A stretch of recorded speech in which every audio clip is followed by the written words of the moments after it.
Laymen's evangelical fellowship స్థాపకులు దానియేల్ గారు 1960వ సంవత్సరం డిసెంబర్ 21వ తేదీన చేసిన ప్రసంగము.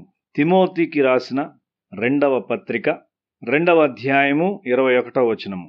ఎవడైనను వీటిలో చేరక తను తాను పవిత్రపరచుకొనిన ఎడల వాడు పరిశుద్ధపరచబడి యజమానుడు వాడుకొనుటకు అర్హమై ప్రతి సత్కార్యమునకు సిద్ధపరచబడి ఘనత నిమిత్తమైన పాత్రయై ఉండును. క్రీస్తు మన పరిశుద్ధతయై ఉన్నాడు. ఆయన మనలను పరిశుద్ధపరచాలని కోరుచున్నాడు. ఒక పరిశుద్ధపరచబడిన మనిషి మాత్రమే దేవుని చేత వాడబడగలడు. నీవు రక్షింపబడి ఉండవచ్చు గాని నీవు పరిశుద్ధపరచబడనట్లయితే దేవుడు నిన్ను ఉపయోగించుకొనలేడు. ఒక పాత్ర మురికిగా ఉన్నట్లయితే నీవు ఆ పాత్రను పారవేయవు. అది పరిపూర్ణముగా శుభ్రం అయ్యేంత వరకు నీవు దాన్ని మరలా శుభ్రపరుస్తావు. తరువాత మాత్రమే నీవు దాన్ని ఉపయోగిస్తావు. ఆత్మీయ జీవితంలో పరిశుద్ధపరచబడుట అలాంటిదే. పరిశుద్ధుడైన దేవుడు నిన్ను ఒక పరిశుద్ధమైన లక్ష్యం కొరకు వాడుకుంటాడు. ఒక ఆపరేషన్ థియేటర్ను మరియు అందులోని వస్తువులను శుభ్రం చేయుటలో చాలా శ్రద్ధ తీసుకొనబడును. ఆపరేషన్ చేయు వారి శరీరం మీద వైద్యుల యొక్క శ్వాస పడకుండా మాస్కులను ఉపయోగిస్తారు. దేవుడు మనలను సంపూర్ణంగా పరిశుద్ధపరచాలని కోరుచున్నాడు.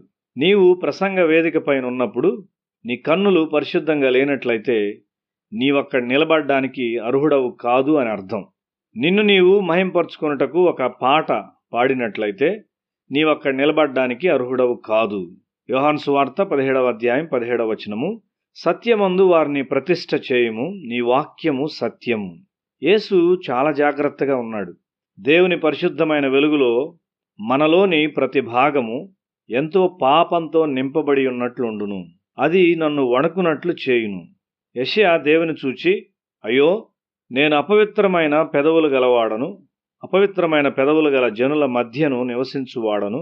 నేను నశించితిని, రాజును సైన్యములకు అధిపతియు నగు యెహోవాను నేను కన్నులారా చూచితిననుకొంటిని అని యెషయా గ్రంథము 6వ అధ్యాయం 5వ వచనంలో చెప్పాడు. యెషయా చూచినది సింహాసనం పైనున్న రాజును మాత్రమే కాదు గాని అక్కడ బలిపీఠము, దాని మీద ఉన్న పరిశుద్ధపరచు అగ్నిని కూడా చూశాడు. బలిపీఠం నుండి అగ్ని తీసుకుని యెషయా పెదవులను తాకుటకు దేవుడు ఒక దూతను నియమించాడు. అతని పెదవులు పరిశుద్ధపరచబడినవి. దేవుడు మనలను తన వాక్యం ద్వారా పవిత్రపరచును. మనము పరిశుద్ధపరచబడకపోతే దేవుని ప్రేమను అర్థం చేసుకోలేము. అది చాలా లోతైనది. ఆయన ఆత్మ ద్వారా దేవుని వాక్యము మన జీవితంలో అన్వయించబడును. దేవుని వాక్యములో క్రీస్తు ఉన్నాడు. మనలను పరిశుద్ధపరచుటకు ఈ వాక్యము మన హృదయంలో పెట్టబడుచున్నది. అపవిత్రమైనది ఎన్నడూ మనలో నుండి రాకూడదు. తెస్సలోనికైలకు రాసిన మొదటి పత్రిక 5వ అధ్యాయము 23వ వచనము. సమాధానకర్తయగు దేవుడే మిమ్మును సంపూర్ణంగా పరిశుద్ధపరచునుగాక. మీ ఆత్మయు జీవమును శరీరమును మన ప్రభు అయిన యేసుక్రీస్తు రాకడయందు నిందారహితముగాను సంపూర్ణంగాను ఉండునట్లు కాపాడబడునుగాక. మీరు కేవలము శరీరాన్ని మాత్రమే కలిగి ఉండలేదు గాని మనస్సు మరియు ఆత్మను కూడా కలిగి ఉన్నారు. ఈ 3 భాగాలు శుద్ధీకరించబడవలసి ఉన్నవి.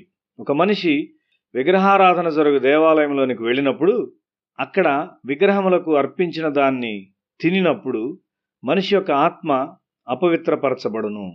నీవు అక్కడ నిలబడి పూజను చూచిన ఎడల నీవు ఆత్మీయ గ్రహింపును కోల్పోతావు.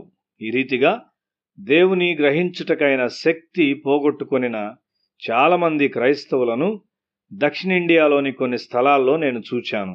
వారిలో కొంతమందికి దయ్యాలు పట్టినవి కూడా.